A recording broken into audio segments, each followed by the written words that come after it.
What's going on, everybody? And thank you, Liam, for the compliment on our opening. I appreciate that. Yeah. We worked really hard on that. Yeah. Thank you for tuning in. Thank you, everybody else, for tuning in. Yeah. We are this side note before we get too far into it. We could technically start our revenge month right now if we wanted to, because we have done this before. We didn't really do this as an episode, though. Yeah, we did it as a live panel for the SUNY Albany. It was the Vampire Movie Fest, obviously. Yeah. But we were talking about the cultural significance of the movie. We weren't really talking about the movie. We did. We kind of bit ass too on that panel. Yeah. It wasn't the worst I've ever been through, but Hey, let's all have like one microphone. yeah, share it like the Temptations. Yeah. Thank you. I'm here all week. But yeah, no, we're talking 1987's The Lost Boys. Chef kiss. Yeah. Chef kiss. Chef kiss. I mean, I have seen this movie dozens, if not hundreds of times at this point in my life. And I will continue to watch it dozens and possibly hundreds of times. Yeah, for sure.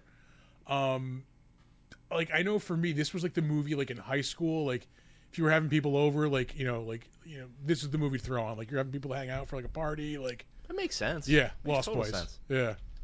I mean, there's enough action in it to where something is always kind of going to happen.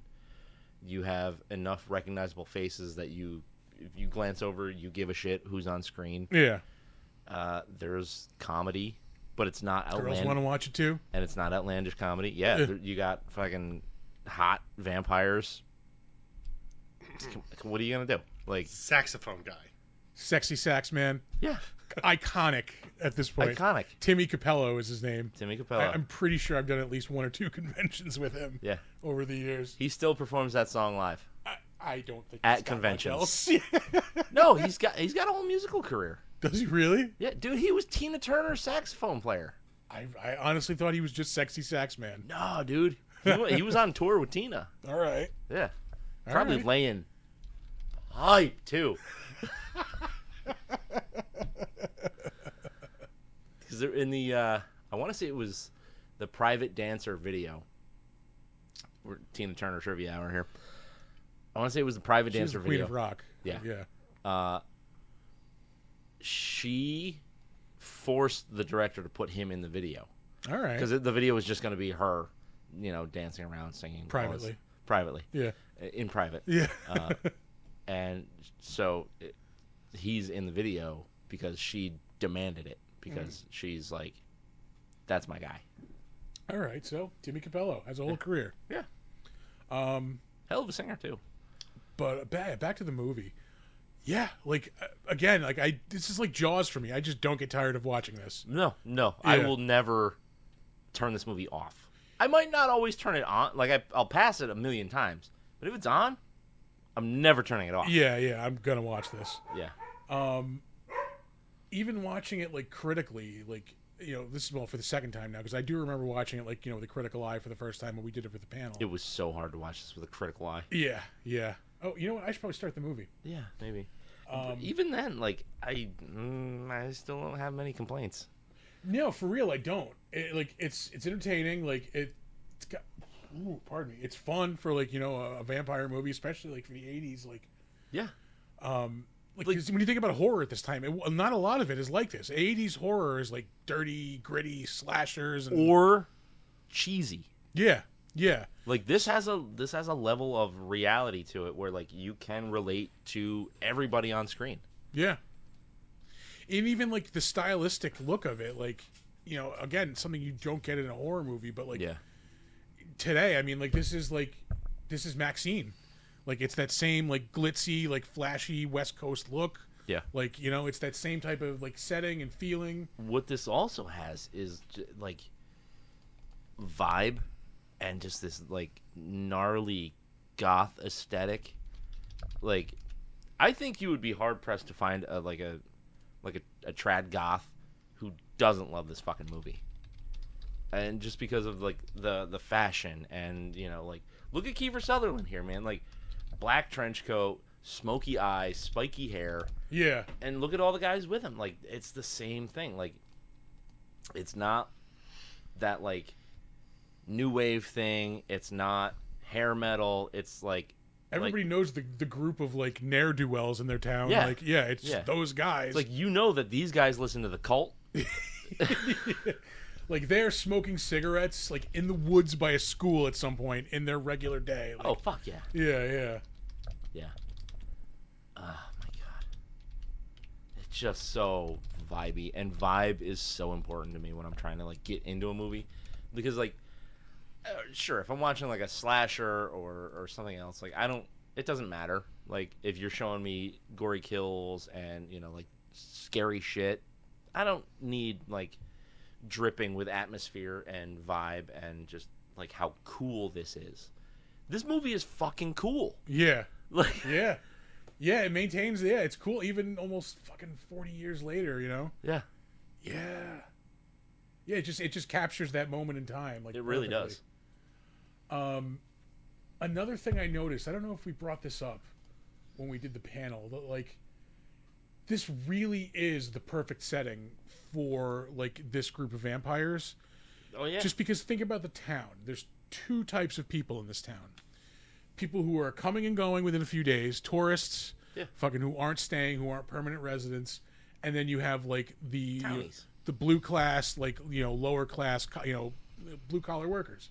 Blue class, that's a new thing. I just made What up. the like what? Blue collar, low class, you know, lower class workers who people aren't going to miss if they go missing. Yeah. Like, you know, same thing. If you know, like a tourist, you know, is there, like a couple, somebody by themselves, nobody's going to notice if they go missing. Yeah. Like, it's the perfect, you know, just area for these guys to hunt. Yeah. I do love the beginning. Just like the doors, fucking people are strange. It's not the Doors. Oh, it is not. It's a cover. That's a cover. Oh, I didn't even never realize that. Oh yeah.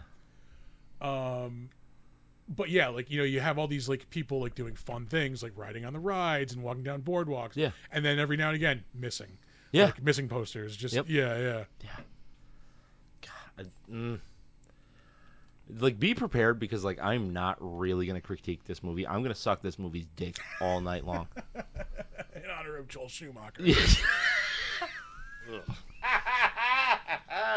He's gay. Oh, anywho. But yeah, no, like I said, perfect setting just because like people aren't going to be missed. Yeah. No, it's people who are wandering through. Like, they're stopping in a couple of days, then they're gone. But like, the vampire action is good. Like, it's obviously it's not the best. Yeah, I mean, you don't get like the, you know, the nitty gritty, like you said, the goriness of it, but it's done well. I don't always need that. Yeah. Yeah. Like, everything else around it is so good and so cool and so well structured that like you can hold back on the gore. Like, I can use my imagination. Like, you show, you know, that overhead shot of somebody like they're flying in against somebody. I can use my imagination. I know that they got bit by vampires, they got drained, then their body is gone. Yeah, it's way cooler if you see that shot of like the, you know, the POV shot like flying over, than it is if you see four dudes like CGI'd on a, you know, flying in the sky. Right. Yeah.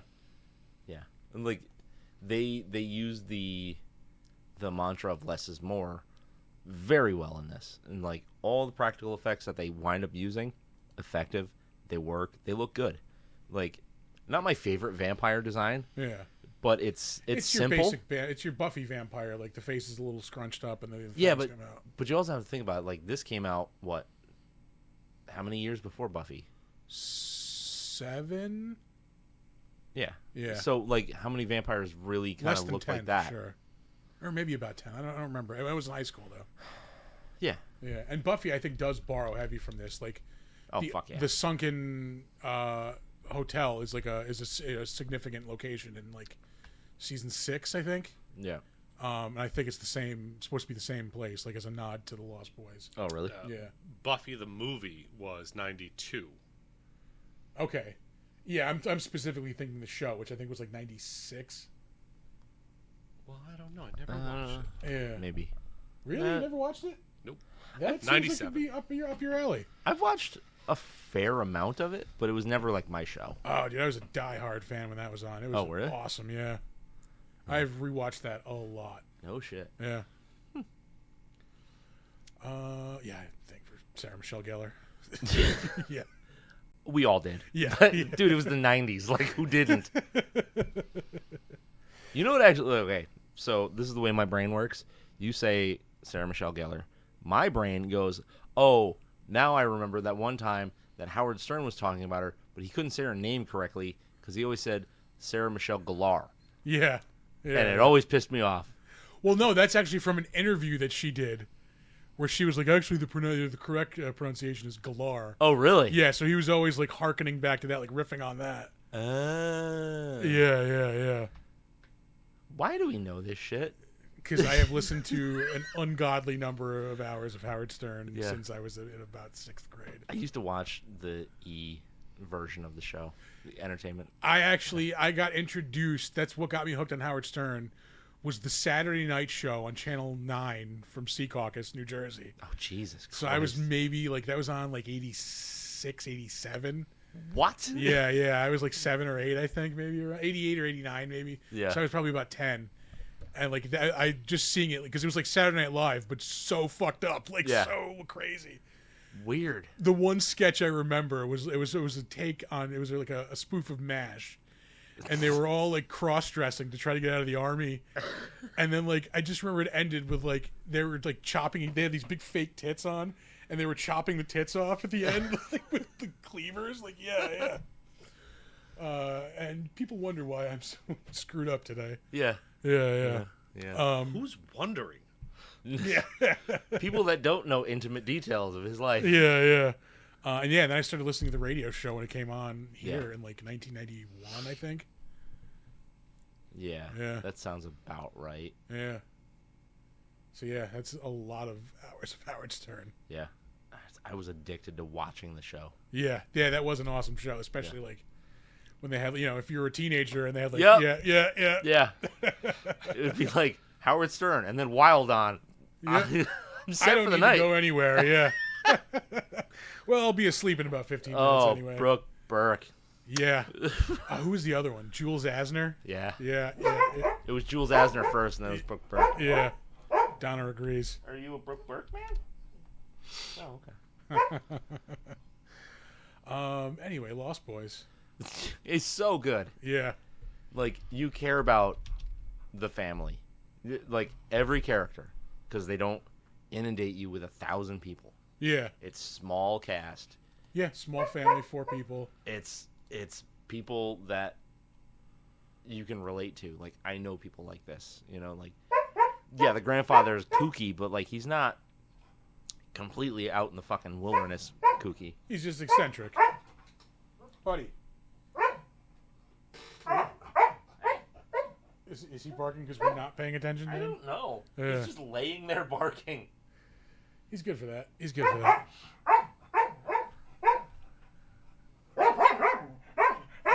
This is a lot, bud. He wanted to be closer to the microphones, is what it was. Let's see. Where else can we go with this? What did you think? Now, like the first time you saw this movie, think all the way back to probably the 80s for you. Yeah, no joke. I mean, it was one of those, like, I don't remember the first Hold on, time. I'm looking at a grease up saxophone player. Yeah. Ugh! God damn! I love that meme of, like, somebody holding a sign in the audience. Your music changed my life. And the next picture is him playing the sax. Yeah, that song is a fucking banger. I don't give a fuck.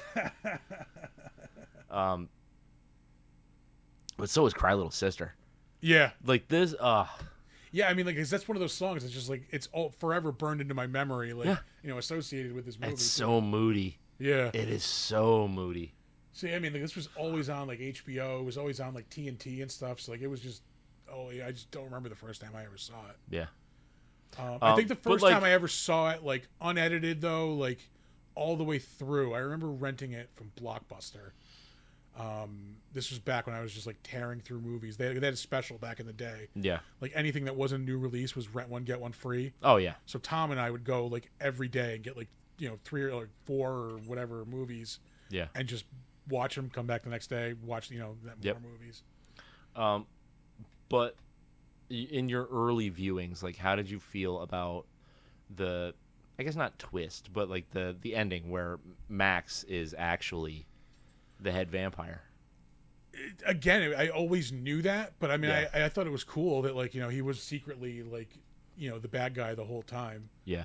This milk toast like boring Yeah, dude. like the nerd Yeah. is like the evil genius. Like there were other things too I noticed in this watch through, like when they first introduced the Frog Brothers, like they make a point of showing like those punks like stealing comics from them. Yeah. And then in like the next scene, those are the ones who get killed by the vampires. Yeah. So I didn't know if that was originally supposed to be like a misdirect. Like, are we supposed to think the Frog Brothers are the vampires? Like, I'm not sure. yeah. I think it could be so they give you a ne'er-do-well that gets got. So whoever is Yeah, it eating could be that, you just- don't yeah. care. Yeah, exactly. It could have just been thrown in like, oh, we already established this person in the Yeah. movie. Yeah, this movie is a banger. Yeah. For real. Like, what are you gonna do, man? Like, hey, I need you to critically review Lost Boys. No, It's awesome. it's fucking rules. There's your critique. Yeah, I know. Agrees. Yep. Yeah, no, I think this is also a good, like, not necessarily Good starter horror. Yeah, it's exactly what I was gonna say. For like somebody who maybe is like a little bit older and like hasn't, still wants to get into horror, like start him off on this. I It's think. cool. Yeah, it's cool for like a 10 to 13, I think. Like. You think they wouldn't be like a little like 80s and stuff is cool again, like Yeah. so maybe they think it would be cool. Well, I'm talking. I'm not talking like age of the movie. I'm talking content of the movie. Oh yeah. So if your kids can get past the fact that it's set in the 80s and his shoulder pads, wardrobe was 80s as fuck. he looks like the fucking. Oh, what the fuck is the Man of the Year trophy in NFL? the Heisman Trophy. No, not the Heisman. The Walter Payton. Walter Payton. It looks like the Walter Payton where they used to put the cloak over the fucking shoulder pads. That's exactly what he fucking looked like. That's hilarious. And I love like another thing I think is like a universal experience. Like everybody I think at one point in their life has been to like one of these like little seaside towns. There's like a tourist trap that has a boardwalk that like there's an amusement park and shit like that. Like Everything in this is universal. yeah. I remember when I was like I was thinking about this too. Like when I was a kid, like my parents we'd go to Atlantic City a lot, and I just remember being let loose like on the boardwalk, 8, 9, 10 o'clock at night. Like Yeah. my parents would give me like $20, just come back later on, and just That's being not okay. yeah, being out to like maybe like 10 or 11 at the arcade and stuff. Like, Yeah. thinking about it now, like my parents are fucking sane. A little bit, yeah. And, like I saw some shit going on out there. Like Well, that's how kids our age got fucking murdered. Yeah. And scattered in the ocean.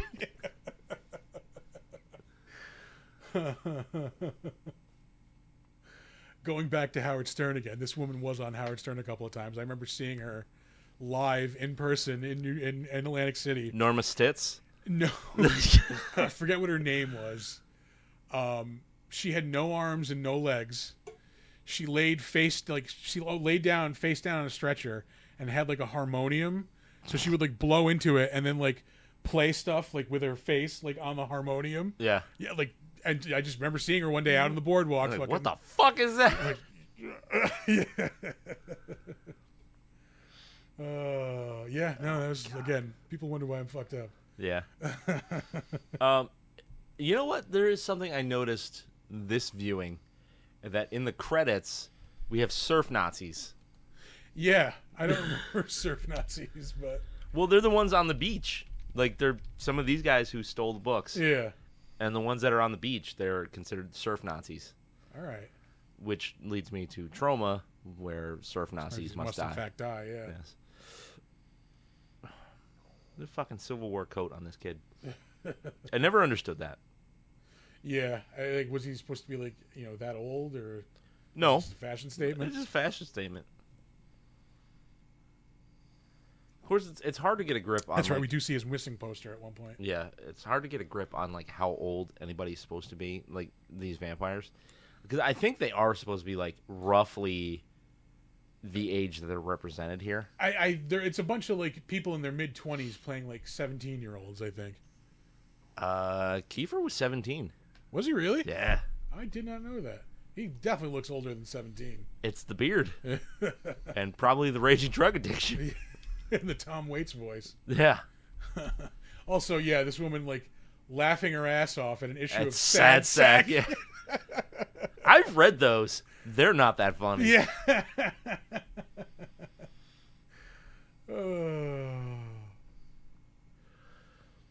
Want to go read some Sad Sack and fuck? Like that line has apparently worked once ever. This was it.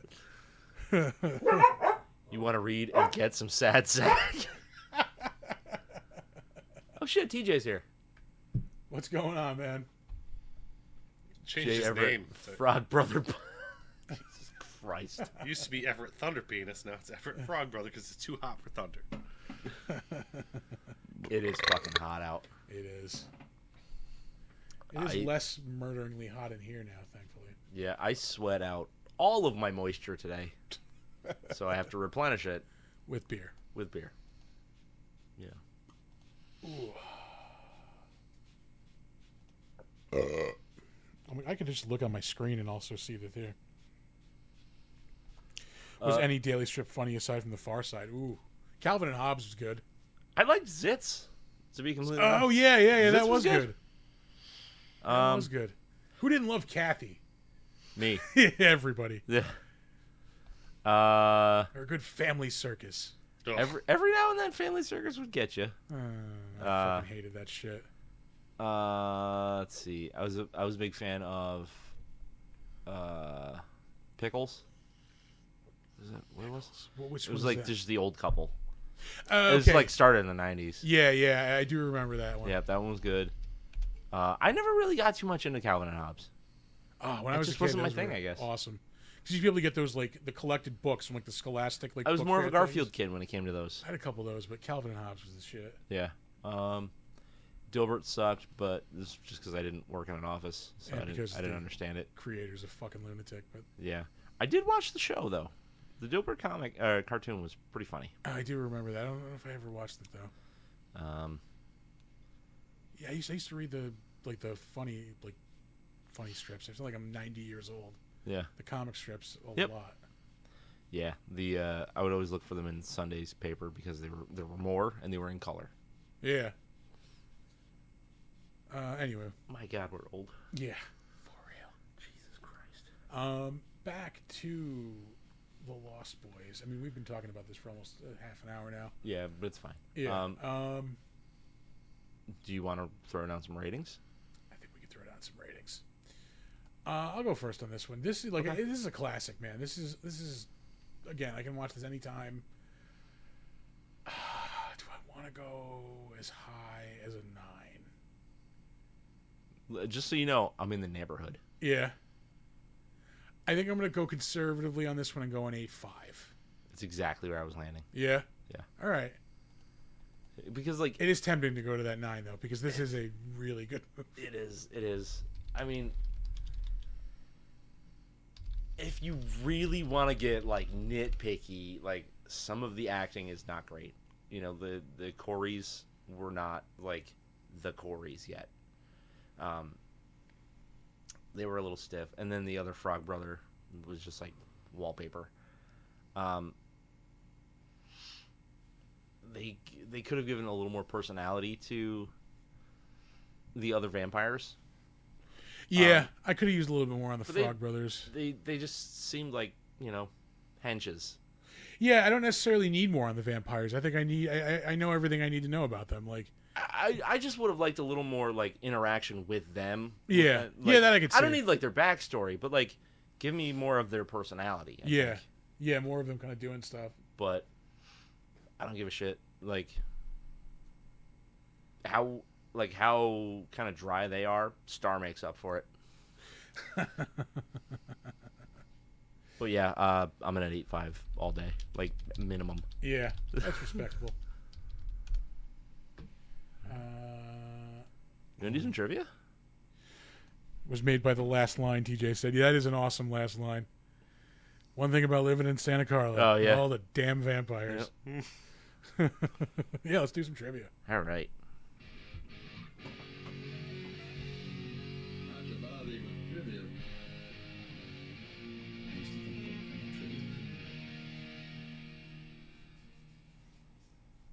How cold are these beers? Above room temperature. Oh, buddy. Oh. What? Just that they're above room temperature. That's sad. No, below. They're below. Oh, I think you said above. Oh, sorry. I meant He I meant- misspoke, but I yeah, understood. I meant below. Yeah. You got to call him out for his disability. Jesus Christ, asshole! Wait, I just tried using bad vision as a disability in an argument with my wife. Did you? All right. Trivia time. So the original Atlantis Fantasy World comics burned down, but the new location of the Atlantis Fantasy World comics bookstore, which was featured in the film, is owned by Joe Ferreira Jr., who still carries the original #1 issue of Vampires Everywhere that Sam reads in the film. That's awesome. The comic was created only for the film, and its opening page is signed by all of the cast members from the movie. The owner allows any shopper to hold it. Just trying not to make that happen. Yeah. Sorry. Allows any shopper to hold it and take a photo with it free of charge, which is fucking dope. Where is it? In Santa Monica? Yeah, no, it's Santa Cruz. Okay. Yeah, because Santa Carla is like all of the Santa Carla stuff is shot in Santa Cruz. This was Corey Haim and Corey Feldman's first film together, which marked the start of the popular 80s trend, the two Coreys, The Coreys, yeah. in which Feldman and Haim starred together in a number of teenage films before they started getting fingered by Hollywood, which is, Hollywood being Charlie Sheen. yeah. Allegedly. You got more than fingered. Which is so sad. In the documentary Blood-Sucking Cinema from 2007, Corey Haim said that all the blood had glitter in it to give it a shimmering effect and was slimier than other fake blood, which I did notice. Yeah. I think I re-notice it every time. Yeah. Like the vampire blood is sparkly. Yeah. I've noticed it's that. Clear. It's clear and sparkly. You could even see that like way back in the day before HT. Yeah. Yeah. Ouch. Yeah. Yeah, I just like You pulled something in your arm talking? I moved a little wrong and like the bone just like clicked a little bit. Yeah. Be a little older, please. I broke this arm like 20 years ago and it may have healed a little crooked. A little bit. Yeah. Let's see here. Gerard McMahon wrote the theme song "Cry Little Sister" after reading the script but without seeing the film, All right.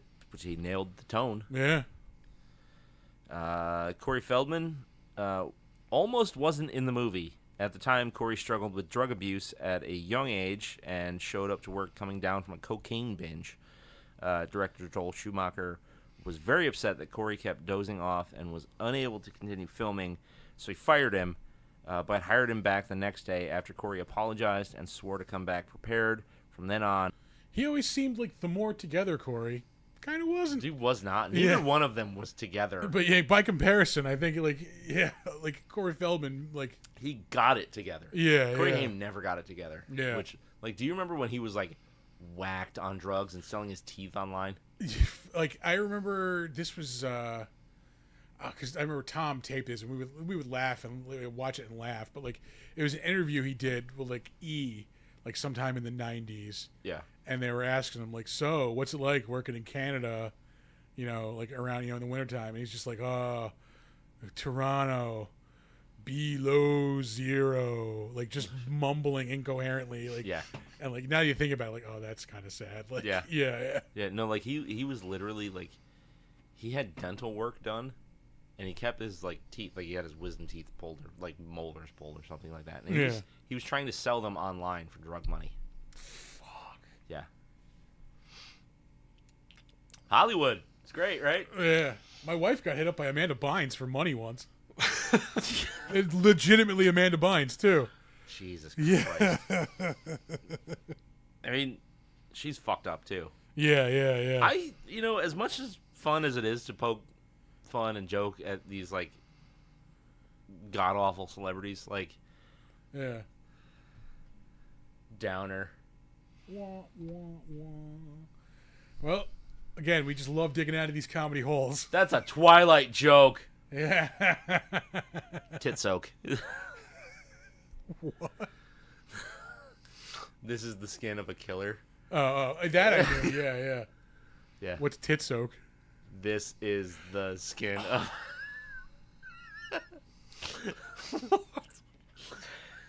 Oh God. Ladies and gentlemen, tit soak. Yeah. Y'all is welcome. I don't think we are. Donner's upset. Yeah. You are. You just don't want to be. That's the Buddy, difference. if you don't like when I move my feet, maybe you could stop putting your feet on my feet. Yeah. He just wants to play footsie. Yeah. And be annoying.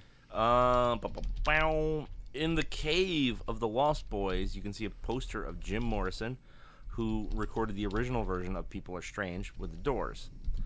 Also, when Star and Laddie are being carried into Sam's room, you can see a poster of Echo and the Bunnymen, who recorded the version used in the movie. Oh, I think I did know that actually. Yeah. Now that I do like Echo and the Bunnymen. they're one of those bands, like every song I've heard I liked, but I can't remember the name of them, and like I just haven't heard enough to like ever go back and listen to more. You've definitely heard Under a Killing Moon. Probably. That does sound familiar. Yeah. That was their like big hit.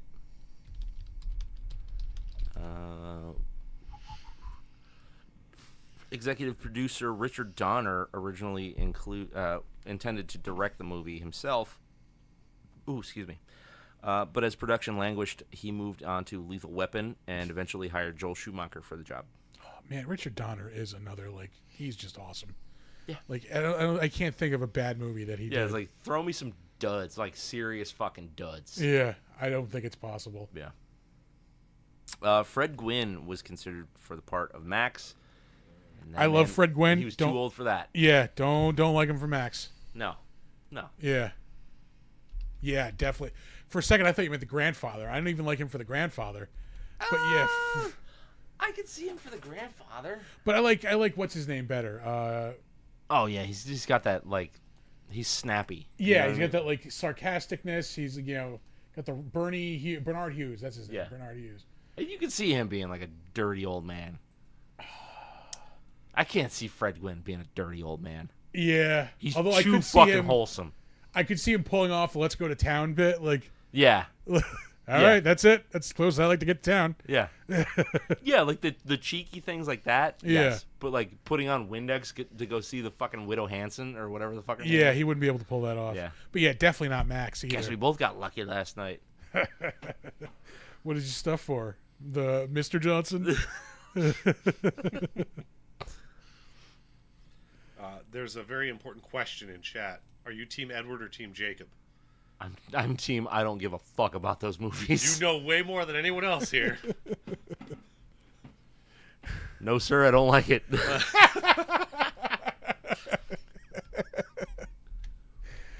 Are you Team Edward or Team Jacob? No. Oh. Yeah.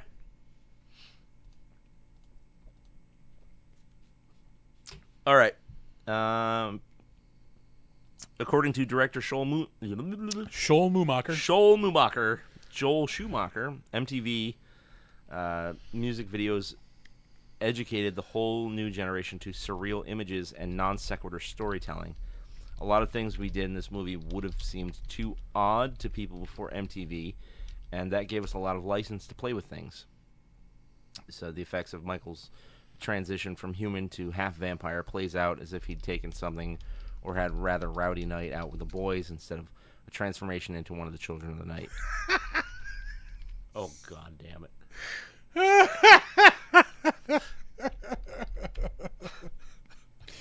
So, What the fuck? It's not my fault. They're engaging me. Monique said he's definitely Team Edward for sure. And TJ had said you're Jacob, so I said Yeah. now we have a Team Jacob. He's barely And wearing a shirt now.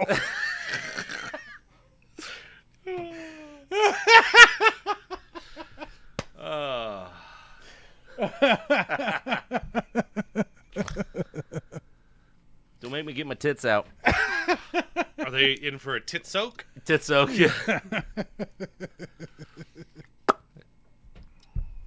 I'd have to go Team Jacob. You disappoint me. That I chose. Yeah. Yeah, well. To quote great American patriot Kevin Sorbo, disappointed! That is the one and only time you'll ever be called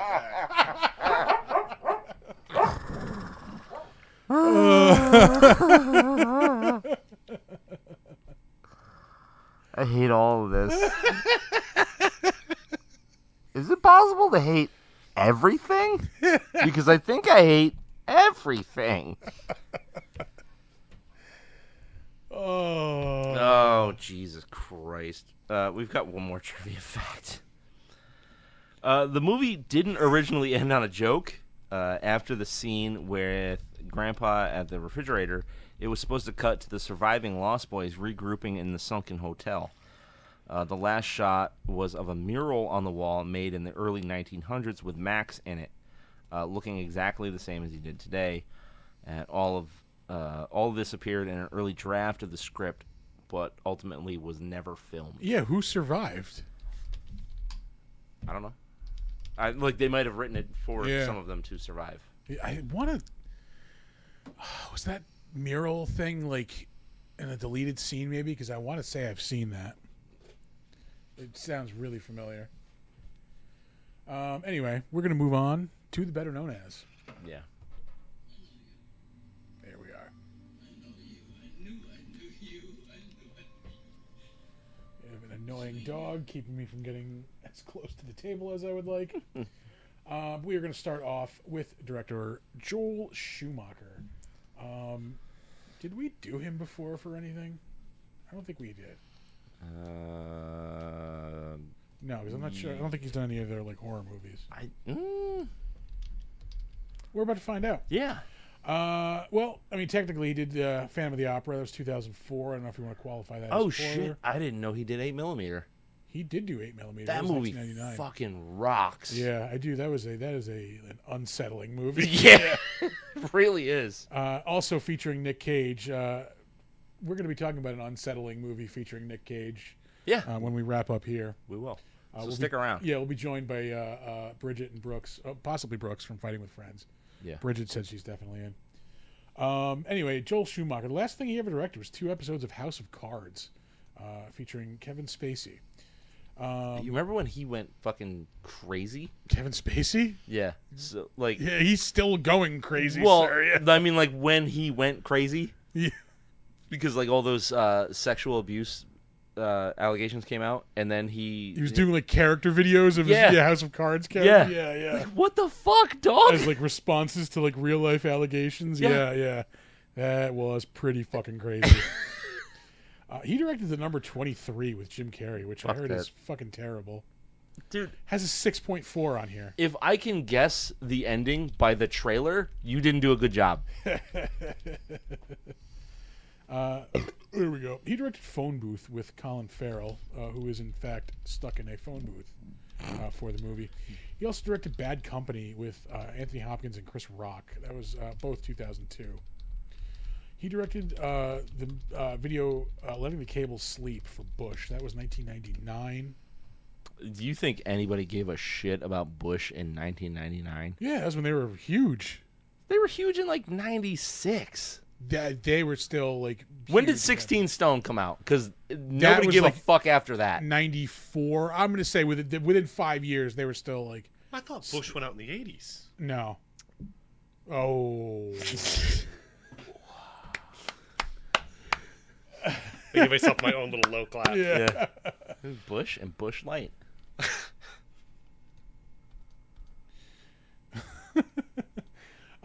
He also directed Batman and Robin, which I remember having the reaction to that. I was excited for those movies. Yeah. And I liked them when I saw them as a kid.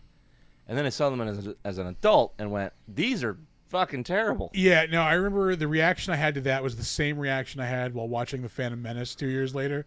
When we walked out, like, that was good, right? Right? Right? Right? Yeah. He directed the music video for Smashing Pumpkins' The End is the Beginning is the End, which is from Batman and Robin. He directed Kiss from a Rose, which was from Batman Forever, which I will say, not a horrible Batman movie. I did enjoy that one. That was the first one, right? Of the Batman on Broadway trilogy? Yeah, right? yeah. The first Schumacher one. Yeah. Let's see. He directed Falling Down in 1993, which is also a classic, man. I So love good. that movie. Yeah. There's a lot of movies that I would not have expected to be Schumacher. Yeah, you wouldn't associate with that with him, but it is for sure. And if you haven't seen it, like, I highly recommend that movie. It's Michael Keaton is like just this like super straight laced, like, you know, everything by the books guy who like gets fired from his job and just goes batshit crazy. Yeah. Defense. Yeah. Let's see. He directed Dying Young in 1991. He also directed Flatliners in 1990, which we mentioned, I think, last week. Or maybe the week before. I don't remember. It comes up a lot, actually. Yeah. Before this, he directed St. Elmo's Fire in 1985, DC Cab 1983, The Incredible Shrinking Woman 1981 with Lily Tomlin. And that'll do it for Joel Schumacher. Up next, Jason Patrick, who was Michael in this movie. Another dude you just see like every now and then. He's just a face you know. You might not know his name, but he's in a lot of stuff. He's going to be in Terrifier 3 coming up later this year. Dope. Let's see. As far as notable things... Sure, No, we're going to probably get to one. Wayward Pines 2016. I heard that was actually pretty good. It's just like weirder Twin Peaks or something, right? Yeah. He was in an episode of Entourage in 2008. I thought there was a Lost Boys sequel. I'm like, no, that's a... There are 2 Lost Boys sequels. There are, yeah. And thankfully, I have not hated myself enough to watch either one of them. He was in Narc, I think with Ray Liotta in 2002. Yeah, I think it was Joe Carnahan directed that. Yep. Up next. I miss Ray Liotta. Yeah. I don't miss the movies he's been in, like he was in like shortly before he died, but I miss Ray Liotta. Yeah. Karen, why would you do that? That's another movie. I anytime, anywhere. I will Oh yeah, watch. yeah. Oop, putting the remote down right now. Hey, shut up. Hey, buddy. Thank you. No. That was all the money we had in the world. He was in Cocaine, the movie. yeah. He was in Frankenstein Unbound in 1990. Sexy. Solar Babies, 1986. I did watch that quite a bit because it was on HBO a lot. Is it anything like Muppet Babies? It was like a futuristic movie where I think it was almost like Robot Jocks, where they were like in a sporting league or something, maybe like ruled by the military, group of renegade teenage orphans. Yeah, it was That is weird. nothing like that. No, it's not. I just remember getting those movies confused. Next up, Corey Haim, who's been dead for 14 years. Wow. Jesus Christ. Yeah, I mean, he was like an icon in the 80s, you know. Towards the end, not so much. He was in Crank High Voltage in 2009. Oof. He did show up in The Lost Boys, The Tribe in 2008. I don't know if it's the second or the third one. The Tribe, I think, is the third one. Okay. Shows up as himself in Robot Chicken. Dickie Roberts, former child star. Wishmaster 2, 1999. Shows up in the Merlin TV movie, 1998. He was one of the biker gang members in 1997. Oh, jeez. Along with Don the Dragon Wilson. Really? Yeah. Like championship kickboxer Don the Dragon. Yeah. Oh boy. Let's see. Double O Kid, 1992. Blown Away, 1992. That was a Thursday night Prime movie. I remember watching that one a little bit when I was a teenager. A little bit, hey? Yeah. What's Just her like- name? From Charles in Charge got naked in it. Seen it once or twice, hey? Yeah. Might have had it recorded. That's a different story. Why is part of this tape worn out? Yeah. That's more of a defenestration hour story. License to Drive, another 80s like fucking classic. I think it was both him and Corey Feldman again. The Lost Boys, Lucas, 1986. That was another big movie back then. Yep. Silver Bullet, 1985, which I still think we need to get to at one point on this show. Yeah. I don't love that movie. Yeah, I remember not liking it a lot, but I honestly have not seen it probably since the 90s. But I mean, like, I guess I might have a new appreciation for it. I guess maybe, but like from the outside, it's like, how do you go wrong? It's Stephen King. It's a werewolf. It's the Buse. Scary abusey. Then turns out, yeah, you can go way wrong. Up next, Diane Wiest. Another actress or actor who's been in just a ton of things. You have seen her somewhere before. Oh, fuck yeah. Yeah, recently she's been on Mayor of Kingstown, which is pretty good. I was watching that, and then I just kind of lost steam like halfway through the second season. Yeah.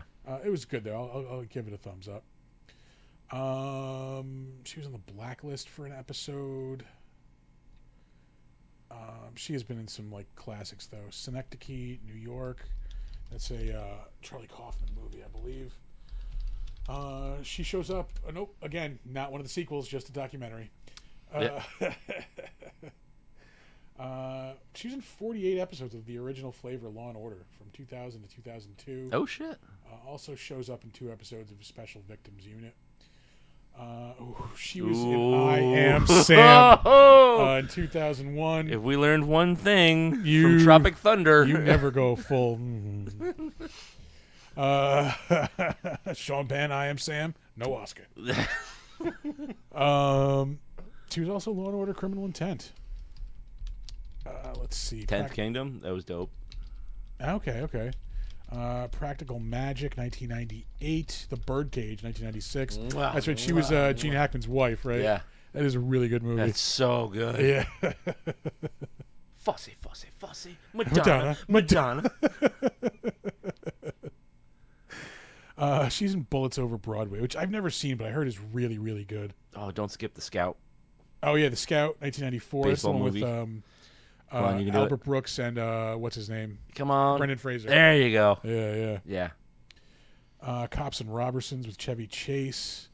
Edward Scissorhands, 1990, another classic. Parenthood, 1989. Anything else worth mentioning? Hannah and Her Sisters, Purple Rose of Cairo.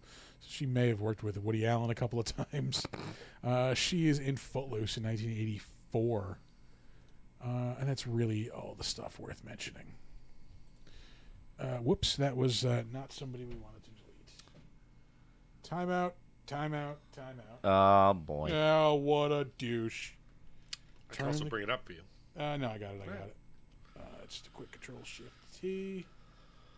Barnard Hughes is up next.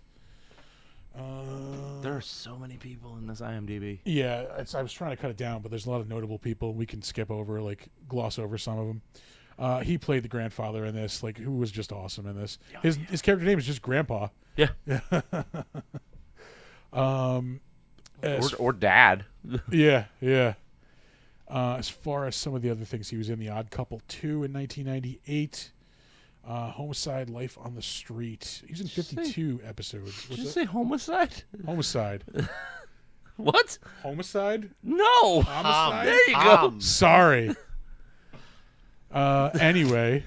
I like that you caught it immediately. I was dying. Could you describe those what those wires look like? Big plate of spaghetti. A big plate of Pescetti. Spaghetti. He's in 52 episodes of Blossom. Oh, Christ. He was in Doc Hollywood in 1991. That was Michael J. Fox. Yeah. Anything else worth mentioning? He was in The Fuck Boat, 1984. Oh shit! Yeah, an episode of Tales from the Dark Side, 1983. That's a name, Gideon Hackles. Jesus. He was in Tron in 1982. And I'm sure there was other stuff. Captain Kangaroo. 3 episodes of The Bob Newhart Show. Lou Grant is in Oh God with George Burns. Hawaii Five-0. We might just move on. We're moving on. He's in 3 episodes of All in the Family. Yeah, There we go. Look at us move on. Yeah, let's Like you do. go out in a hideout. Edward Herman, who played Max in this, he also shows up in a lot of stuff over the years. He was in 2 episodes of American Dad, 2012 and 2016. Mm-hmm. I never got into that show. I heard it was good, but I just I watched it. I watched it when it started because it was like, oh, cool. It's like a new Family more Guy Seth thing. MacFarlane. Yeah, I'm like, oh, this is literally just Family Guy but Republican. yeah. Let's see. He shows up in The Wolf of Wall Street in 2013. How I Met Your Mother. He's in an episode of that. 6 episodes of The Good Wife. Original flavor CSI. There we go. Bucky Larson, the fucking Nick Swartzen movie. Oh, 2011. Jesus Christ. 3.3. Yeah, that tracks. He was in an episode of 30 Rock. There's got to be a reason. I mean, probably. You're only in 2004. He's in The Aviator 2004. This motherfucker works. Yeah, one of the kind of lesser-known Scorsese movies. It's in 6 episodes of The Aviator? Oz. Yeah. The movie was fucking huge. Yeah, but it's not one of the ones that kind of like has seemed to like stick around. Like nobody mentions it anymore. Yeah, I guess not. It's like the thing about Howard Hughes is over. Yeah. It's like nobody cares anymore. Yeah. Let's see. I think it's because everybody realized, like, oh, he was mentally ill, not just fucking cuckoo. Yeah. Wearing Kleenex boxes on your feet. Sign of craziness. He played Nelson Rockefeller in Nixon in 1995. He was in Richie Rich. He played his dad in 1994. Oh, shit, yeah. My I do Boyfriend's remember Back, that. 1993. I remember that movie. Yeah. That used to be on TV a lot. Yeah. He was in Overboard with Goldie Hawn and Kurt Russell in 1987. Mm-hmm. St. Elsewhere. He's in 4 episodes of that. The Man with the One Red Shoe with Tom Hanks. He plays FDR in Annie in 1982. The Electric Grandmother, also 1982. I remember watching that on Nickelodeon a lot when I was a kid. The Electric Grandmother? Yeah, it's about this like android grandmother like these kids get when their grandmother dies. Jesus Christ, that's grim. Yeah, well, it's fucking 80s, man. We went through some shit. Hey, that is true.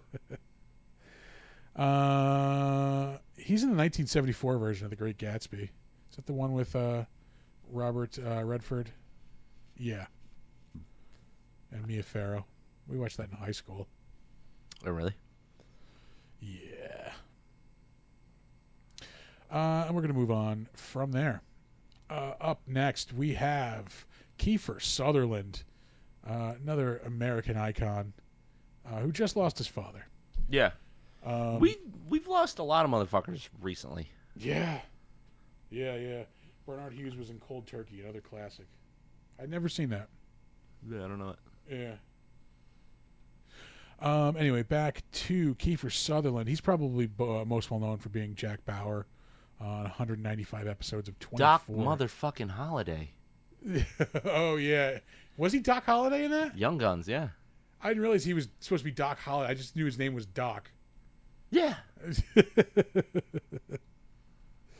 Let's see. Designated Survivor.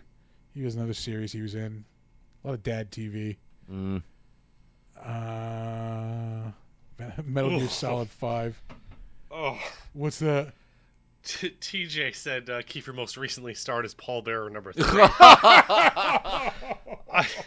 I didn't want to interrupt, but I actually. Ooh, that's a good one. That's. Connor agrees. Yeah, he said rough. Fuck. Oh shit! You clicked on things. I didn't mean How to. dare you? Twin Peaks: The Missing Pieces. He was in that in 2014. Let's see. He played Snake in Metal Gear Solid 5. I haven't played one of those since 3. Yeah, that's the one I quit after I had to sit through a 90-minute cut sequence Yeah, that but featured not one but 2 tutorials on how to fry an egg. I love that fucking game though. Never No, did me. 2 was the one that was fucking crazy. No, that was the I liked that one. 3 was the one that I was just like, I'm done with this shit. You liked 2, but you thought 3 was too much? I don't think I got through 2. Oh, Yeah. that would explain it. Yeah. Like the ending of Metal Gear Solid 2 is like an hour-long cutscene. You Like- sure that's not 3? That I swear to you. Maybe that's the one that got me out then. 3 is the one where it's all like jungle warfare. 2 is the one where Yeah. you can do like fucking pull-ups and shit. Yeah, no, I didn't get through 2 Yeah. because that was the first one with Raiden, right? Yeah, Yeah, so yeah, I did not get through 2. which I 3 liked. was It the was one that got me to check out because 2 was for PlayStation 2, 3 was for PS3. correct. That's when I checked out. Was PS3. Yeah. Yeah, that was the one where they No, had like, no. 3 was on PS2. 4 was on PS3. Oh, so maybe I made it to 4. That was Guns of the Patriots. Maybe I made it to that one then. That one sounds right. I think that one has a weird fucking scrambled egg thing. Yeah. Because 3 doesn't have a lot of that like craziness.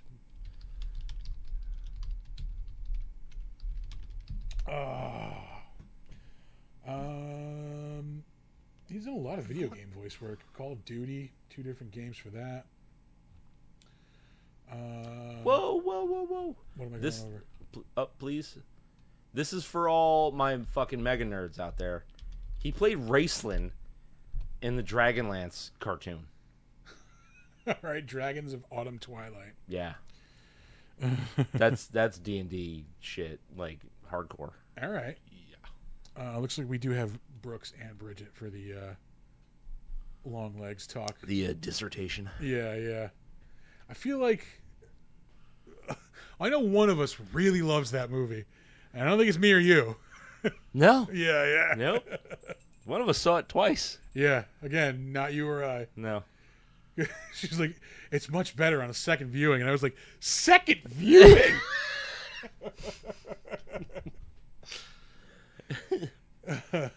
We'll talk about it. Uh-huh. We'll get there. The Cowboy Way, 1994. Him and Woody Harrelson. Oh, it's so good. It's so good. It's where me and my boy Charlie got Hat Rack from. Hat Rack.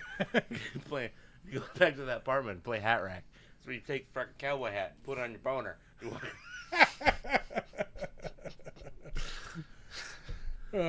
He is in A Few Good Men in 1992, which is awesome. Yes, it is.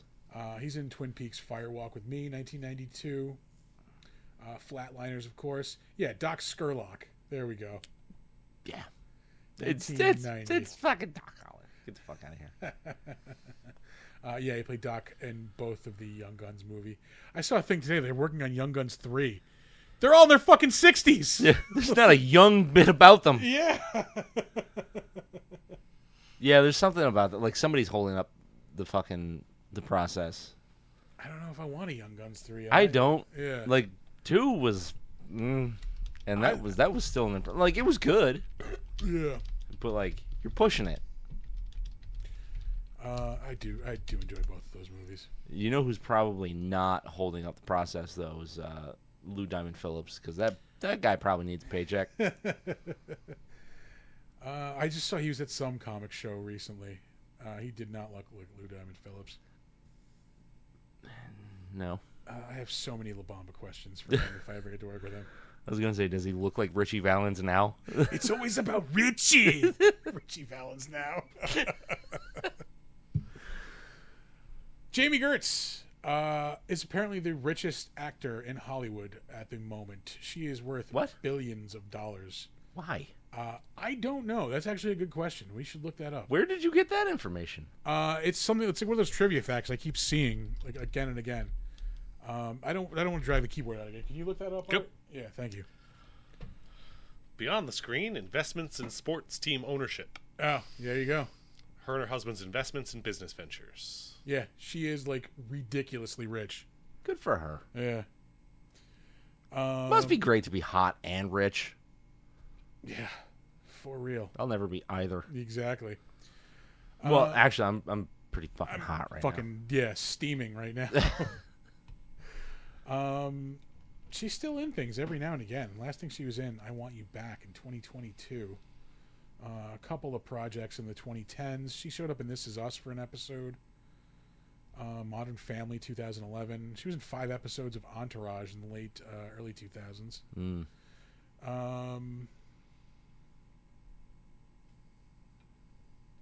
Ally McBeal, she was in 5 episodes of that. We're going back now. I never understood that show. She was in ER. She was in Twister, of course, the original, 1996. Oh, wow. She was in 2 episodes of Dream On, 1994. She shows up in Seinfeld for an episode in 1994. Less Than Zero. That's right. She's in that movie in 1987. I do dig that movie. I dig that book. Not exactly a pick-me-up. No. Yeah.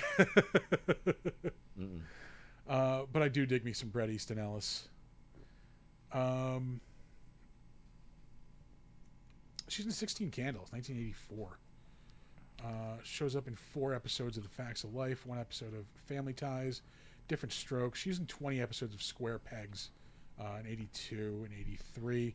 That was a show that had like Sarah Jessica Parker. I think Nicolas Cage might have been in it. Muffy Tepperman. Muffy. That's a fucking name. Well, it was the early 80s. That's and like true. Art said, they went away in the 90s. Can we get less Muffies, please? Yeah. Can we get a little less Muffy in here? Corey Feldman is up next. Yeah, another Have you tough Hollywood seen story. Any of his like musical career stuff? He's still hanging on to that Michael Jackson thing. Still hanging on to that Michael Jackson thing. Yeah, dude. I cannot tell if he is going for like professionalism in his music and just can't do it, or he is doing some Andy Kaufman level shit. It could go either way. Yeah. It's either so bad commitment to a bit, or like he just really, really, really digged the music of Michael Jackson and like just wants to keep making that music. Music, like this even like carrying the style though, and everything. The music that he makes is not Michael Jackson-y music, but like everything else that he's trying to do is very Michael Jackson. Yeah, yeah. Which I mean, like they were homeboys. Mr. Show did a great fucking spoof of him in their original run in like the late 90s. Yeah. I forget what I think it was Bob Odenkirk playing him. What his name was, but like it was about him going into rehab, like, and every time he came out of rehab, it was the same clip. Like he'd do the same like Michael Jackson dance when he came out, like do the spin and like fling the hat at the end. It was like Corky something, like they call it. Jesus Christ. Oh God. Oh, Mr. Show was so ahead of its time. Yeah, that show was amazing. Anyway, Corey Feldman, still in things. Unfortunately, not anything anybody's heard of. Probably. Let's see how far we can go before we actually. Well, okay, Minecraft Story Mode. That was 2018, so it wasn't that far. Yo. He did the voice of Slash in a bunch of Teenage Mutant Ninja Turtles cartoons over the years. 12 episodes from the 2013 to 2017 one. Was that the awesome like CGI one? I think it was. Yeah, that was a really good show. Yeah. Come on, go back. Again, shows up in American Dad. Which turtle was he originally? He was Slash is like the mutant turtle. No, not Slash. Corey Feldman. Oh, he was Donatello. Yeah. That's right. He shows up in an episode of The Birthday Boys, which is another great sketch comedy show that like Bob Odenkirk produced, and shows up in like the episodes too. Oh, really? It's hilarious. I gotta rewatch that. Yeah. Oh boy. There's gonna be some garbage. Shows up in an episode of Psych. That was 2011. Katy Perry music video, 2011. He did the Lost Boys sequels, The Thirst, and I believe The Tribe. Yeah. The Tribe is the second one, FYI. Oh shit. Yeah. Did 52 episodes of Super Robot Monkey Team Hyperforce Go. That sounds Adult Swim as fuck. It really does. Yeah. Sounds awesome. Yeah. Was in an episode of Greg the Bunny in 2004. That was a crazy show that was really good. Pauly Shore's Dead, 2003. He's in a Moby video. Dude, I'm in a Moby video. Like, Jesus Christ. He shows up in an episode of Son of the Beach in 2000. That show was fucking unhinged. Or fucking Gilbert Gottfried shows up as Dracula Gottfried. Like the character he would do on Howard Stern. Yeah. Well, Howard Stern produced that fucking show, right? So Yeah. I think Hank the Angry Drunken Dwarf is in like an episode or two. Jesus Christ. Um, Oh, good. He was in The Crow, Stairway to Heaven. yeah. As Chris Draven. Ew. Hey, Ew. it's me, your brother, Chris Draven. He also starred in Touched by a Pop Star. Ah, TJ's really on it today. God damn. He shows up in an episode of Sliders. That's right. She's in Bordello of Blood, so we have talked about it before. Oh yeah. I forgot he was in that movie. That means we're going to move on for the sake of. He's in an episode of Tales from the Crypt. Hold on. There it is. We got to investigate. The Assassin, 1994. A happy housewife is pitted against 3 CIA agents who have come to kill her husband, a supposed rogue agent. Don't remember that. Okay. Jonathan Banks was in it. God damn, that was written by William Gaines? Yeah. He must have been 130 at that point. Let's see, when did he die? It's probably not long after that. Nope, 2 years before. Old fucking script, I guess. Yeah. Damn. I wonder if that came out of like one of the tales of Might have come from one of the comics. yeah. Yeah. Like the Vault of Horror or the Tales from the Crypt or something like that. How did it get fucking hotter in here again? Because there are some plus-sized human beings sitting in a room together. Very true. Very true. We are going to move on. I mean, he's in the Goonies. Like, everybody loved the fucking Goonies. Yeah. He's Mouth in the Goonies. Moving on. Jameson Newlander played the other Frog brother, Alan Frog. He has been in some fucking good movies as well. Holy shit! I saw some up there. Yeah. 2015, he plays the mayor in Bone Tomahawk. Brutal. Yeah. Brutal fucking movie. Really good movie, though. Yeah. Highly recommend Bone Tomahawk. Not for the weak of stomach. No. No. Yeah. It's Terrifier of the Western. Yeah. Come again? Yeah. Yeah. I've never seen it. Oh, dude. Yeah, you'd like it. Okay, so instead of killer clown, you have just insanely brutal natives. They refer to them as troglodytes. Like they're like these like Yeah. I'm in. yeah, like cave dwelling like natives. Like, Yeah. yeah. So I guess replace the clowniness with the mutantiness from The Hills Have Eyes. Yeah. There you go. I like it. And it's on every streaming service imaginable. Oh yeah, dude. He was also in the 1988 version of The Blob. Which was dope. Yeah, man. That 6.7? Are you That's fucking bullshit. crazy? That movie deserves way better than that. Yes, it does. That was our 3rd episode. It Believe it or really not. was. That's another one we need to redo at some point, not like right away. but Yeah. yeah. I think we were starting to get like some flow by then, but like we still didn't know what the fuck we were doing. I want to say the first like better known as I did was probably like Aliens. I think. I couldn't even tell you. Yeah, trying to remember. I think. Well, I That's think when it Aliens was episode 5-ish.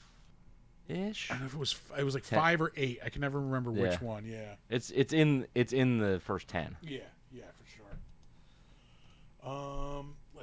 The Blob. If you have not seen the '80s version, Do yourself the best favor. yeah, arguably better than not even arguably, it is better than the Like, original. no, like Yeah, That was the era of the better remake. The Thing, The Blob. What was the third one? The Fly. The Fly. Yeah. For sure. Yeah. Up next, Billy Wirth. He played one of the Lost Boys, Dwayne. Some of the he's still in things. Some of the other things he has been in recently. He was in Godfather of Harlem for an episode. Scorpion. That was in 2015 as a CBS show. I liked that show until it just like refused to change. Oh yeah, just more of the Like, same. I'm watching the same episode I watched last week. Yeah. Well, I mean, to be fair, CBS shows are geared to the elderly, and Yeah. they don't remember last week. It's a new show every week, as far as they're concerned. Like the Family Guy joke. Was it a Family Guy joke? Yeah, when they're talking about Jag. They're like, they don't even pay attention to what's going on. They just like the colors. Woo! That was legitimately the reasoning behind why there was a Star Trek motion picture. They wanted to sell color TVs, so that's why all the colors in that movie are just like crazy, fucking like off the scale. Like, Yeah. it's so weird. Shows up in an episode of Sex in the City. 2000. Relax, it's just sex. 1998. Relax. Baby, relax. Martial Law with Sammo Hung. Fucking yes. Fucking yes. Billy Wirth. Yeah. He was in the Body Snatchers remake in 1993. Who Killed Baby Jesus? 1992. Red Shoe I don't know about Diaries. baby Jesus, but the Romans killed adult Jesus. He is also in an episode of Tales from the Crypt. Split Second.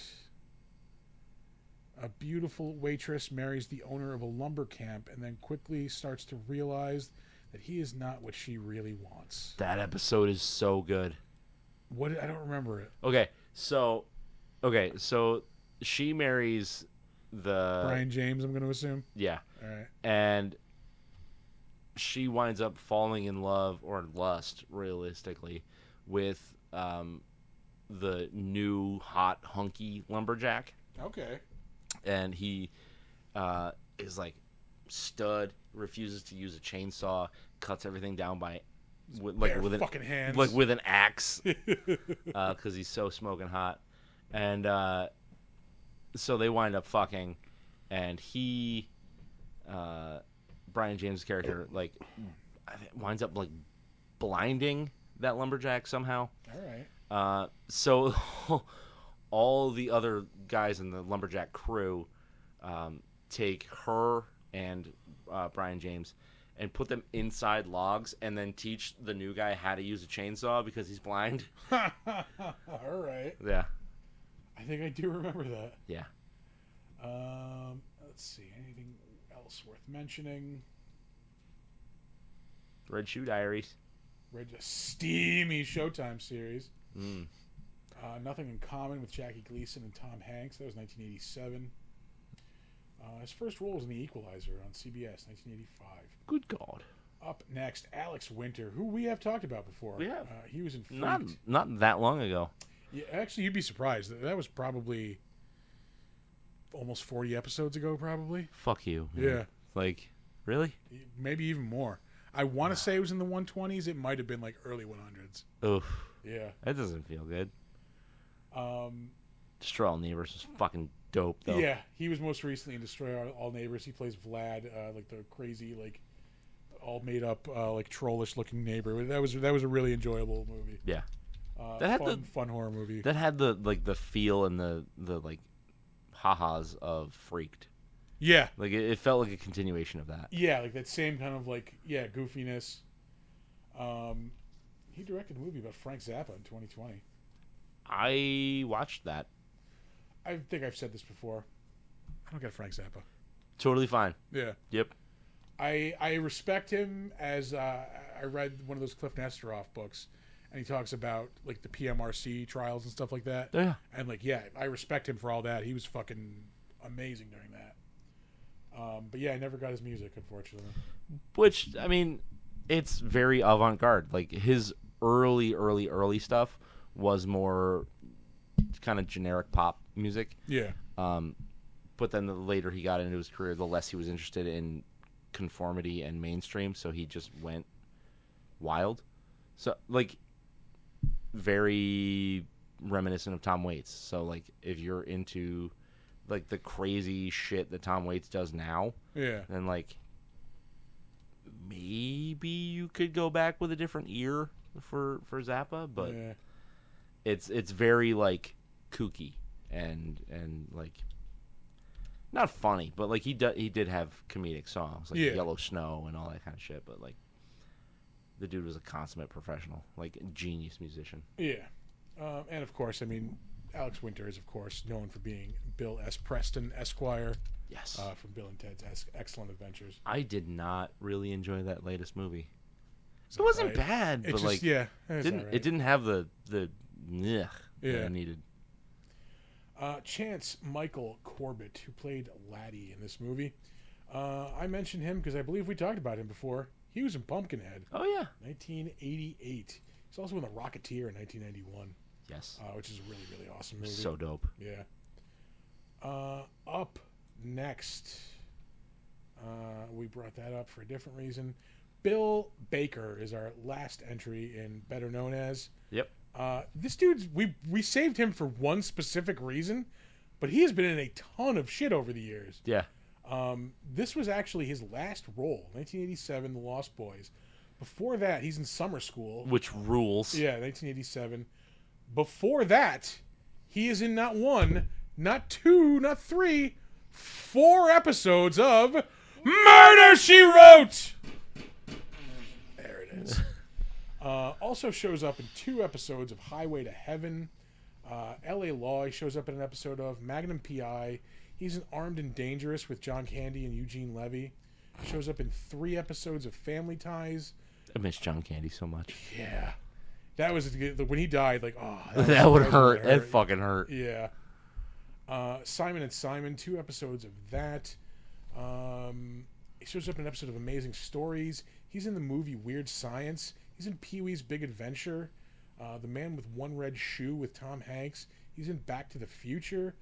St. Elmo's Fire. Gotcha. Mask. Johnny Dangerously. He's a background character in every one of these. He's not a main character. Yeah, that's But it. like, was he doing like stunt work and just being in the crowd? Probably just extra work. Charles in Charge, Knight Rider, The Karate Kid, Scarface, The Day After, Dr. Detroit, St. Elsewhere, 13 episodes of Happy Days, The Greatest American Hero, Laverne and Shirley, MASH, T.J. Hooker, Grease 2, Star Trek 2, Walking Tall, the original one, 1981, Jesus Private Christ. Benjamin, Dukes of Hazzard, Buck Rogers, The Incredible Hulk, 2 episodes. Did you ever see the original Walking Tall? No, the one with what's his name?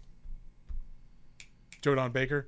Yeah. Yeah, no. Dude, it is fucking bloody. Yeah, Like, bloody. Especially for an older movie. yeah. I've seen the one with The Rock. Yeah, Yeah. Buford Pusser. Yeah, that'll do it for the Better Known As. Let's get into that crapshoot. All right.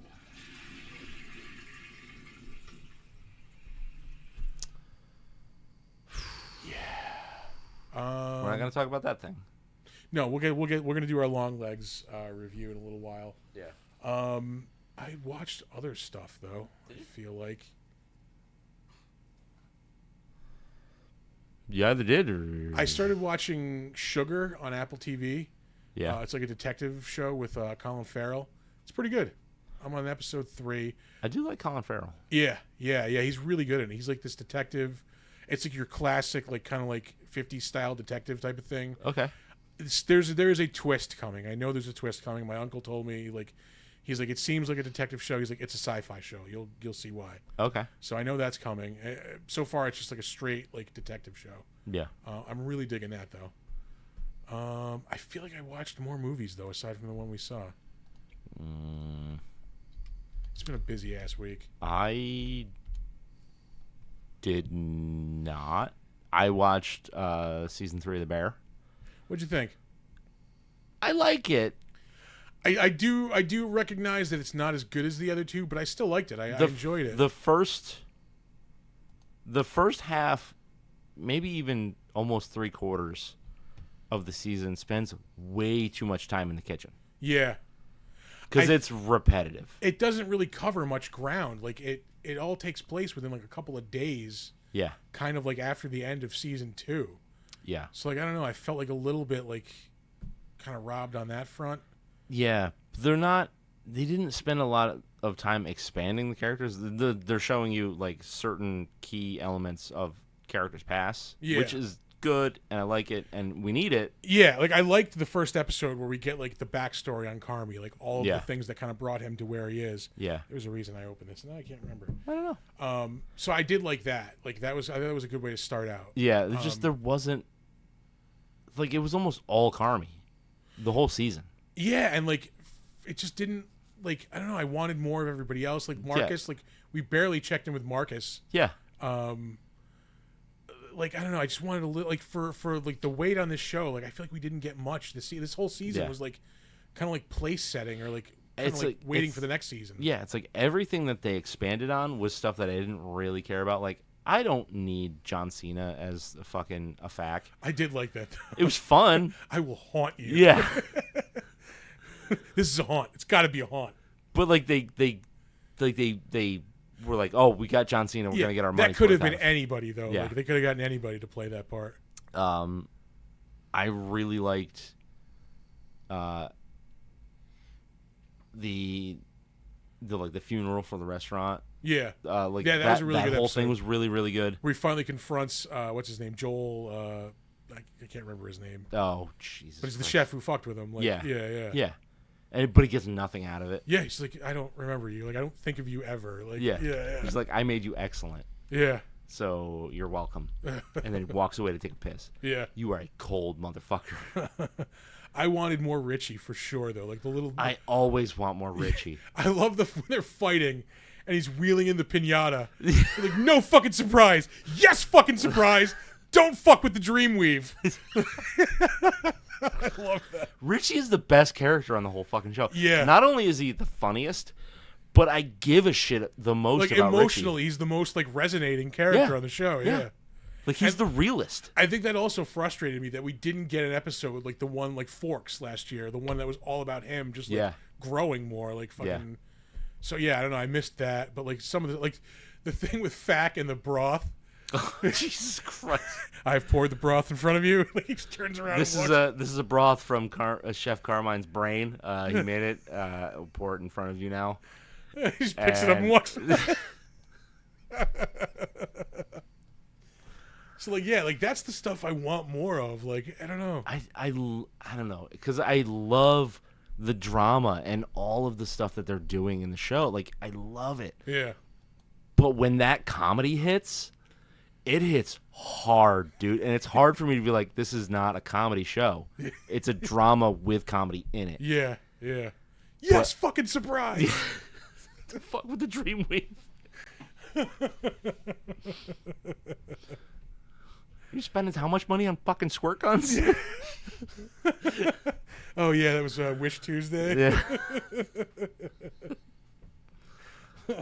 It's just like I just honestly hope that show at least stays as good as it is. Yeah, that is one of my favorite things on TV right now. Yeah. I did not see Your Honor with Cranston. That does look pretty good, and Cranston is usually awesome. Which one is that? Where he's like a judge. It was on like Showtime like a couple of years ago. I think it just might have wrapped up, or really? might even still be going. Yeah. I didn't even know about it. It's on Netflix, I believe. Yeah. Yeah. Hold on. I know I went to the movies at least some point this week before Dong Legs. I'm trying to think what the fuck is even out right now. No, the last thing I saw before that was A Quiet Place, which we talked about. I have no interest in that. I had no interest in the original. Yeah, the original's good. Yeah, the original one's good. Meh. I started watching the Sausage Party show this week. Oh, my buddy told me like the first 5 to 10 minutes of the first episode are amazing. Yeah, then it's just kind of downhill. Oh, is it really? Yeah, yeah. Like I'm like in episode 4 or 5, and I'm just like, why am I even still watching this? I barely liked the movie. See, I thought it was funny, but you see, I don't need a whole series. I think it was getting to the end of my like raunchy comedy era. I could see we need more raunchy comedy though. I'm always going to support an R-rated comedy. Yeah. Yeah, what the I watched a little bit more Evil. I'm almost done with season 2 of that show. I'd like to get back into that, but like I kind of hit a wall in season 2, not going to lie. I hit a wall in season 1. Yeah. I don't know if it's just like I just didn't care or like because it seems cool. Like, yeah, I've gotten. I will say I'm way more back into it now but it took me a while to get into it again. Yeah. So yeah, I'm almost done with season 2. House of the Dragon's been awesome. Last week's episode was probably the best of the fucking series. I saw like the last 10, 15 minutes of that. The dragon battle. Yeah, but I haven't seen anything. Like Monique was watching it, and like it was intense. I didn't see all of the first season. I think it's it has the disadvantage of like living in the shadow of Game of Thrones, especially like the shittiness of the way it went out. Yeah. But I think it is a very good show that like it stands on its own. Yeah. Yeah. Yeah, I know they're doing another like a Night of Westeros show. I don't need like a million fucking spin-offs. Like let's just focus on this one. Let's keep making it good. Don't Game of Thrones it up and fucking, fuck it up. Yeah. Oh, they will. Yeah, yeah. You know what I really want is for George R.R. Martin to just finish the fucking books. See, I've never read any of them, so like I started reading them before the fucking show was on. Like long before the show was on. You're never getting that book, dude. No. Yeah. No. Nope. He's going to have somebody fucking Brandon Sanderson that shit. So he's going to die, and then somebody else is going to come along, pick up where he left off. Frank Herbert's grandson's going to pick it up and Yeah. start writing his own novels. Yeah.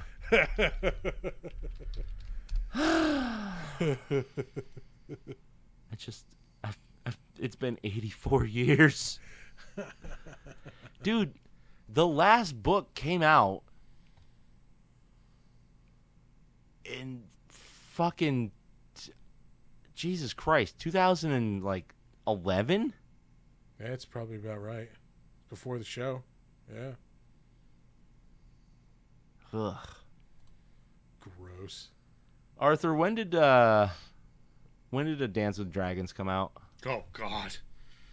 A long time ago. Long time ago. Looks like it came out in 2011. 13 years later. Yeah. No sequel. No, not a one. Meanwhile, Stephen King has written about 157 books in that time. Yeah, but none of them are good. They sell. Yeah. Can he do worse than the last season of the fucking show? No, he can't. Like, No. I have a theory that season of the show was based on what he had written, probably, and then yeah. saw it tank and was like, I gotta rewrite this shit. That's my theory. That's probably not far from the truth. Yeah. Plus, he's got his characters so fucking spread out that like he doesn't know how to bring them back and end the fucking series. Yeah. That's fine. I'm waiting. So we're on. It's book talk. King wrote 3 books during this episode. We're on book talk now. So like I have 2 books at home that I'm waiting to read until the third one comes out. All right. Like I refuse to read them until the third one comes out, and it's the Patrick Rothfuss King Killer Chronicles. Okay. So again, he wrote 2 books, and it has been like it's probably been 10 years since he started working on the third one. That's never going to come out. Yeah. It's never going to come out. You will never see that. So I'm never going to read those books. I have not picked up my Bob Odenkirk book this week because I've been off work all week. I usually read on my lunch breaks now. Oh, yeah? Yeah. But what I have read has been really fucking good. Yeah. Odenkirk's the fucking man. Yeah. Man, what the fuck else? I've been busy doing family stuff all week. I haven't had a chance to do anything. Like, Yeah, I did not think I was going to have time to watch this movie and get an episode out today. Oh, really? Somehow I did both. Attaboy. We could wrap up. I mean, we're gonna be back in a few minutes, to talk about, or do we just want to try to bring him in now, and without any? We can try to bring him in now. All right. Then it's just without. You do like a be right without back, pause? or can you think you can, I don't even remember how to bring him in. It would this. have Oh, to- it's on Twitch. I have to go onto Twitch. Yeah, you have to make a new scene. It might just be easier for us to sign off, and then come back on StreamYard. Oh, maybe. Either way, I have to go piss. All right, let's do that. We're gonna wrap this episode up, but don't go away, folks. We're gonna be back in a few minutes. We're gonna be joined by Brooks and Bridget from Fighting with Friends, and we are gonna talk long legs. Motherfucker, we're gonna talk long legs. Oh, we're gonna talk. Yeah, We're gonna have some fucking words. We'll throw some socials at you real quick, and get the fuck out. Check us out in a couple of weeks at Mid Hudson Comic Con. Yes. We are doing the trivia contest. We are laden with prizes We're at the moment. so pumped. I didn't show you the flask that we got. I showed it to Arthur earlier. Oh yeah, I just saw the picture. Yeah. There are still more things coming.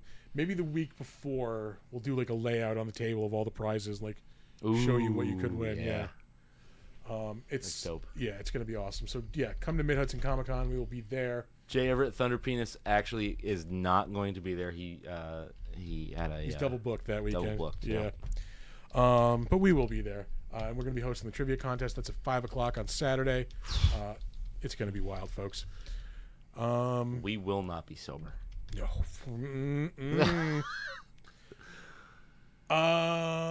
Yeah, after that, Fan Fest in Schenectady. Amanda and I will be doing a panel there.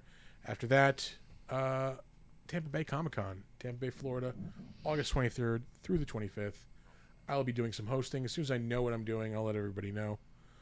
Should we do some socials and get the fuck out? Yeah. As always, our website is www.bigdumbmonsters.com. If you want to send us suggestions for movies we should watch, beer we should drink, things we can change about the show, or if you just want to say, hey, I love the show, or I hate the show, you guys suck, whatever, email us bigdumbmonsters@gmail.com. You can find us on Facebook. We're Big Dumb Monsters Pod. We are on Slasher, the all horror social network. We are Big Dumb Monsters Podcast. And you can also find us occasionally signing into our Steam account, Big Dumb Monsters. You can check us out on Instagram and Threads at big_dumb_monsters. When we do this show live, if you are listening to this in the audio-only version, you are missing out because it's a fun show to watch live. We're gonna get a little bonus content too with the Long Legs review, but we do that live every Monday night on Twitch and YouTube at Nope, that's not where we are. We are on Twitch and YouTube at Big Dumb Monsters. You should come check out our merch store at TeePublic. You can search for the Big Dumb Monsters store there. We now have like trucker hats and stuff like that. Oh, really? Yeah. I don't know if you can tell by my attire. I'll rock a trucker hat.